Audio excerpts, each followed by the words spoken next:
मंडळी, हरियाणाच्या एका छोट्याशा गावात झालेली निवडणूक थेट देशाच्या सर्वोच्च न्यायालयात पोहोचली आणि तिथेच झाली थेट मतमोजणी. हो, तुम्ही बरोबर ऐकलं. सुप्रीम कोर्टात मतमोजणी. 12 नोव्हेंबर 2022 रोजी पानिपत जिल्ह्यातील गुप्ता गावात सरपंच पदासाठी निवडणूक झाली होती. अटीतटीच्या लढतीत कुलदीप सिंह यांना विजयी घोषित केलं गेलं आणि त्यांना प्रमाणपत्रही देण्यात आलं.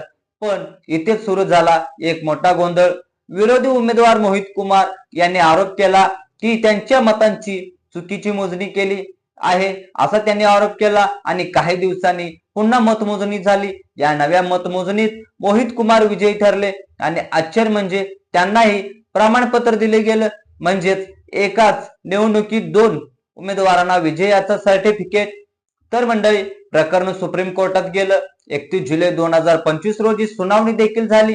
दरम्यान कोर्टाने थेट मतमोजणीचा आदेश दिला आणि तीही कोर्टाच्या आवारातच. 6 ऑगस्ट रोजी झालेल्या थेट मतमोजणीत निकाल स्पष्ट झाला.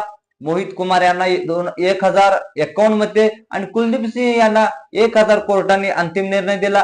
मोहित कुमार हेच खरे विजेते. ही घटना देशभर चर्चेचा विषय बनली आहे. मंडळी, मतदान प्रक्रिया, ईव्हीएम, मतयादी यावर पुन्हा एकदा प्रश्नचिन्ह उभी राहिले आहेत. केवळ ही एक गावातील निवडणूक नव्हती, ही होती लोकशाहीच्या प्रक्रियेवर विश्वासाची परीक्षा.